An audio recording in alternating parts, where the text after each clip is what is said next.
dias from Gracia. This is the Rorshok Spain update from the 23rd of May, 2024.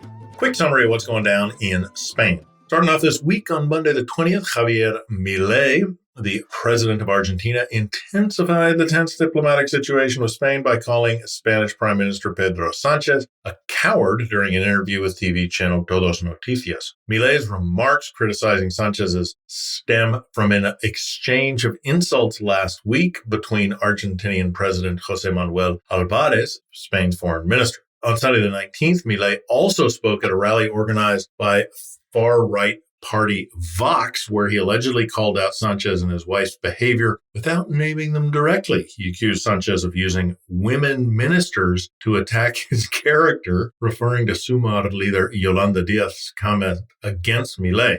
He also compared Sánchez's political actions to Kirchnerism, suggesting a coordinated effort and alliance between Spanish and Argentine political groups, and accused Sánchez's wife, Begoña Gómez, of corruption. Milei said that since he didn't mention Sánchez or his wife's name, simply their crimes, they must have a guilty conscience if they knew his comments were about them. In response to Milei's comments, the Spanish government consulted with María Jesús Alonso, the Spanish ambassador in Argentina, and has made it clear that it has no interest in escalating the diplomatic situation, which is basically their big eye roll. Want to know more about this political situation? Check out the Rorshok Argentina update, link in the show notes. Despite the Argentinian president's accusation, the Guardia Civil Central Operational Unit, or UCO, has found no evidence of influence peddling by Begoña Gómez.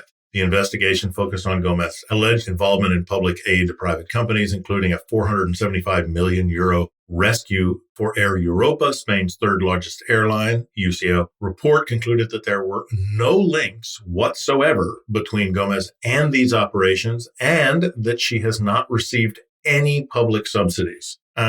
With a few significant elections over, Spain's next important vote will be the European parliamentary elections on the 9th of June. The Spanish public will vote to decide which Spanish politicians will sit in the European Parliament. Spain's allocated 61 out of the 720 seats in the parliament.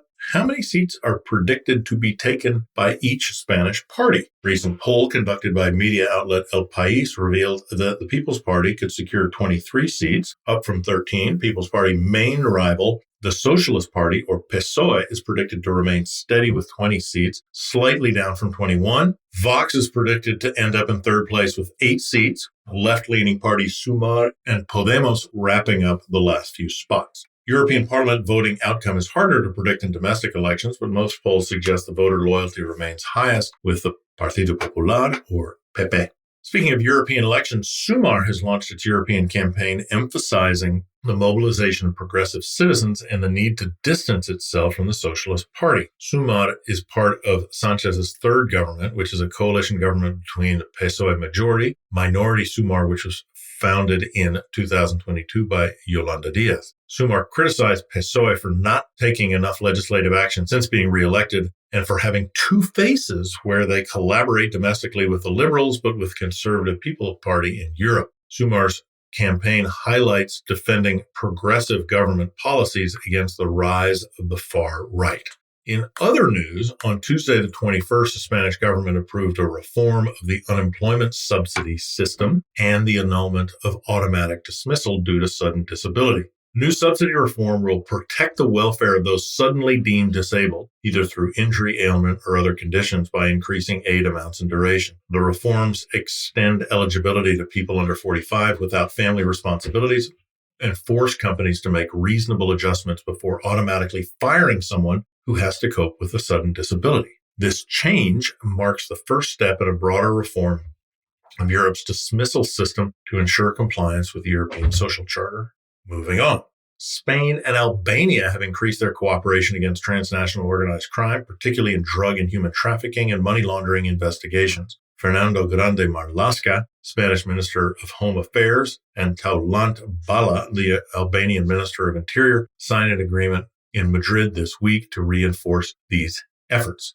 This builds on a 2022 agreement between Pedro Sánchez and Edi Rama, Albania's prime minister, which established a joint investigation team. Now, an update on a story we covered in a previous show. Actually, several previous shows. On Wednesday, the 22nd, Sánchez announced In a coordinated effort with Norway and Ireland, Spain will officially recognize the Palestinian state during the Council of Ministers meeting on Tuesday the 28th. Spain and Ireland had planned to announce their allied decision on Tuesday the 21st, but they decided to wait until Norway could join. Predictably, Israel is not pleased with the news, summoned ambassadors from all three countries for consultations. Two-state solution aims to provide Palestine and Israel with legitimate statehood. However, on the ground, many reporters say it won't change much in the short term for those caught in the conflict between Palestine and Israel. Up next, consumerism wins. A recent study by the Barcelona City Council found an upward preference towards Sunday shopping, despite ongoing debates about work-life balance and tourism demand. The study found that 25% of businesses in Barcelona are open on Sundays, and over 23% are open every day. Current model in Catalonia allows small businesses to open daily, and tourist hubs have extended opening periods. Business owners are divided on the issue, with food stores and leisure sectors showing the highest support for Sunday openings. From Tuesday the 21st, the price of a standard butane gas cylinder in Spain will decrease to just under 16 euros, down by 53 cents from the previous pricing. Follows three consecutive bi-monthly price increases. Spain's Ministry for Ecological Transition approved this price drop, which reflects typical seasonal trends with lower prices in spring and summer. On Tuesday, the 21st, Princess Leonor received the Medal of the Cortes of Aragon in Zaragoza, marking her growing public role. Leonor accepted the medal from the regional authorities of the defense minister at the Aljaferia Palace. The princess expressed gratitude and highlighted her connection to Aragon's history. She was also named the adopted daughter of Zaragoza and will receive the Gold Medal of Aragon in honor of her father, King Felipe VI. He received it in the 80s. Turning to sports, on Saturday the 18th, Spain won against England in a 4-0 victory in the Women's Under-17 European Championship final, securing their fifth title. Spain gave the semi-final rival France a thrashing with a 6-1 win on their way to the ultimate prize. Spain's football legacy has always been strong. The support, funding, and interest are now starting to pick up in both their youth and women's teams. Finally, an excavation at the Iron Age hill fort of Tossal de Baltarga in the Eastern Pyrenees revealed a farmhouse potentially destroyed by Carthaginian leader Hannibal in the late 3rd century BC. Oriol Olesti Vila from the Autonomous University of Barcelona said that this site might mark one of Hannibal's battles with local tribes. Archaeologists found an iron pickaxe, a gold earring in a pot, and the bones of many deceased animals. Evidence indicates that the locals anticipated an enemy attack, but ultimately a Roman garrison would occupy the site. And that's it for this week. Thank you for joining us. We appreciate all our listeners on Spotify, Apple Podcasts, and other platforms, particularly those who subscribe and share the show with their friends and loved ones. Hope that's you. If you ever want to share an episode by sending a small MP3 file to someone through a messaging app, you can download every episode directly from our website by clicking on the cloud next to the episode at www.rorshok.com/Spain. Link is also in the show notes. Hasta la próxima.